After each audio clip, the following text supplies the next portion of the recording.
Grade 9 English, Chapter 3 The Little Girl. This story is written by Catherine Mansfield. Have you ever come across an incident in your lifetime where you were scared to deal with your parents or share a word with your parents? You might have faced the situation where you were unable to mingle with your parents for some time.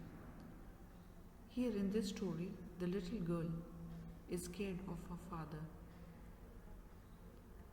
Before we read the story further, ask yourself, do you feel that you know your parents better now than when you were much younger? Perhaps you now understand the reasons for some of their actions that used to upset you earlier. This story about a little girl whose feelings for her father changed from fear to understanding when she realized that her father was not a harsh person, but he was extremely loving and caring. Let us read the story and understand what she had gone through and why she was scared of her father. To the little girl was a figure to be feared and avoided at first. Why? Because every morning before going to work, he came into her room and gave her a casual kiss, to which she responded with "Goodbye, father." So this was the usual scenario in the morning when her father used to go to work, and before going to work he used to wish her goodbye. This was the only moment that she used to spend with her father. Later in the evening, when her father used to be back home, she stood near the staircase and used to hear his loud voice in the hall.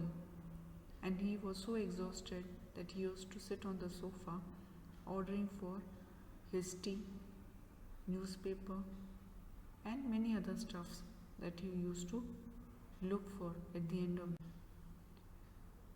This is how Kezia used to think to herself why her father did not spend some valuable time with her, and why she was so scared of him that she could not go and be with her father at the end of the day when he was back home tired after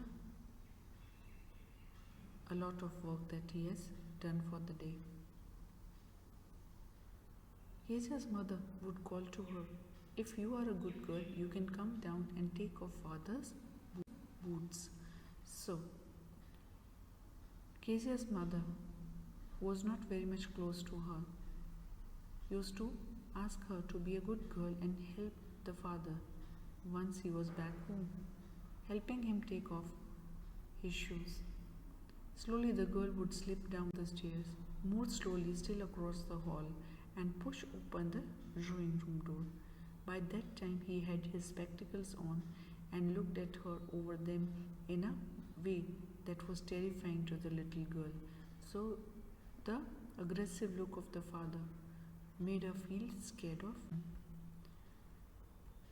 This was how Kezia started keeping distance from her parents. One Sunday afternoon,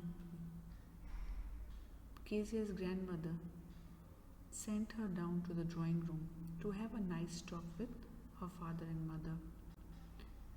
Kezia's grandmother was a loving and caring lady who used to take utmost care of Kezia, and this is how Kezia used to love her grandmother and was extremely close to her. Kezia's grandmother wanted her to mingle with her parents and understand them, be good to them. But the little girl always found mother reading and father stretched out on the sofa, his handkerchief on his face, his feet on one of the best cushions, sleeping soundly and snoring. As her father used to be exhausted at the end of the day, he used to come home and go to sleep. And this is how Kezia failed to understand the emotions and sentiments of her father.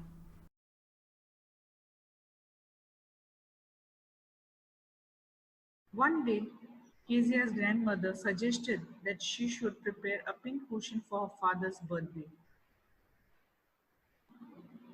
Kezia stitched the three sides of the pink cushion casing.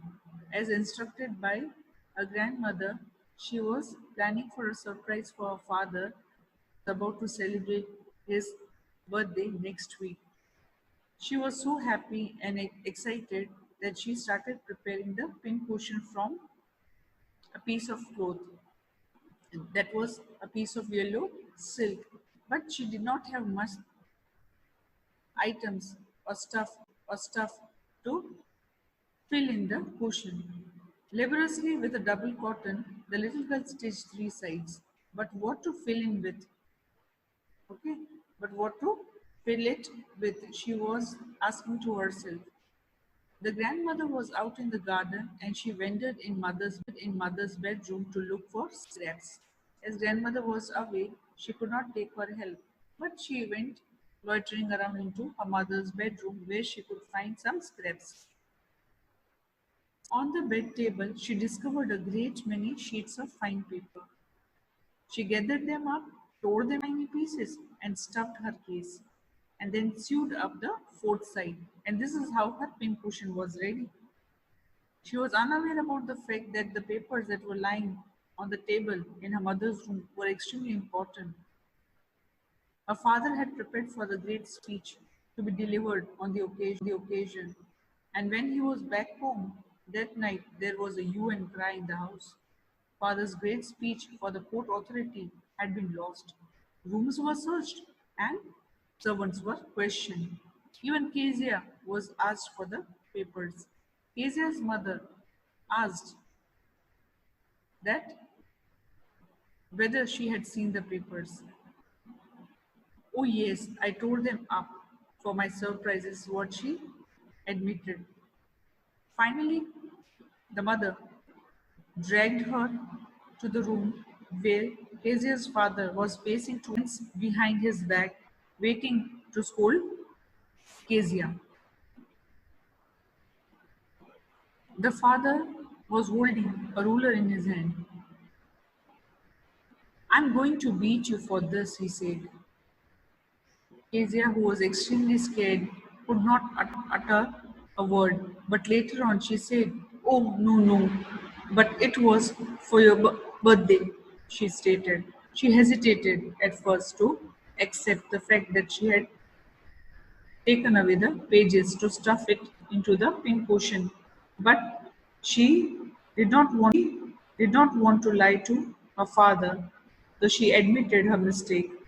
But when her father got to know that she had prepared it for a surprise on his birthday, he could not scold her further. But after this incident, when she used to observe other people around mingling with their children, especially Mr.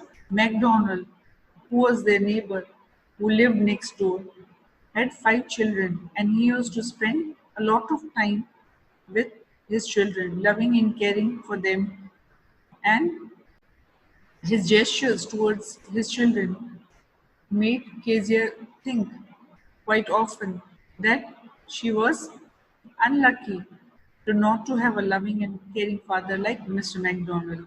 She used to stand near the fence outside the gate and observe how Mr. MacDonald used to spend the time with his children playing around. Now, this made her think that there are different types of fathers in the world. A father was harsh and rude, but Mr. MacDonald was. This convinced Kezia that all fathers are not alike. Some are loving and caring like Mr. MacDonald, and some are cruel like her father. But soon her attitude towards her father also changed. One day, her mother had to be to the hospital, and her grandmother accompanied her. Kezia was left alone in the house with the father. The day was fine, but night was different. Why was it so? Because she was scared of darkness. She couldn't stay in the dark for long, and she thought that she would have nightmares. She went to the bed alone, but later on she woke up in the middle of the night screaming as she had a horrible nightmare. She was weeping out of fear. When she opened her eyes, she saw her father beside her bed. He carried her to his room and made her warm and comfortable on his bed. The father, who was around to take care of Kezia, made her feel safe and comfortable with him. It was now she realized that her father was not all that of a giant. He was loving and caring as well. What was so special in that moment was that she could understand that she failed to mingle with her parents, and her parents who had been around behaved lovingly and caringly towards her, but she treated them like strangers. She now knew that her father had to work the whole day to provide for his family and earn the livelihood.